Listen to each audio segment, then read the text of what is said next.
जय श्री कृष्ण जय बजरंगबली समस्त को प्रणाम आत्मा नमस्ते शुभ सकाळ भगवत गीता ज्ञान जगरी आपण समस्त को स्वागत करुच्ची।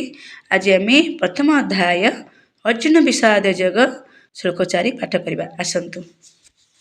अत्र सुराः महेश्वासाः भीम अर्जुन समाजुदी जुजुधानः विराट च द्रुपदः च महारथः। यार अनुवाद है एटारे ए सैन्य बाहिनी रे भीम अर्जुन तुल्य अनेक धनुर्धारी वीर अछंती। पुनश्च जुजुधान विराट एवं द्रुपद परी अनेक विशिष्ट योद्धा अछंती। द्रोणाचार्य को युद्ध कौशल भल रकम जना थिला एवं से जने विशिष्ट योद्धा थिले।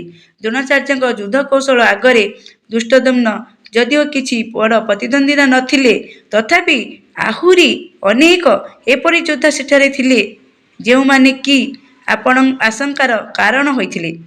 विजय लाभ मार्गरे से माने हेउछंती विराट प्रतिबंधक कारण सेमानंक मध्यरु प्रत्येक भीम और अर्जुन परी अत्यंत भयंकर थिले। से माने गोटे गोटे भीम अर्जुन परी बहुत शक्तिशाली थिले भयंकर थिले।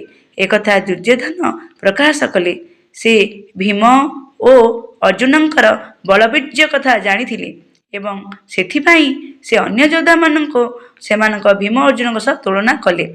गोटे गोटे योद्धा को भीम अर्जुन सहित तुलना कले किए दुर्योधन। बहुत बहुत धन्यवाद। जय श्री कृष्ण राधे।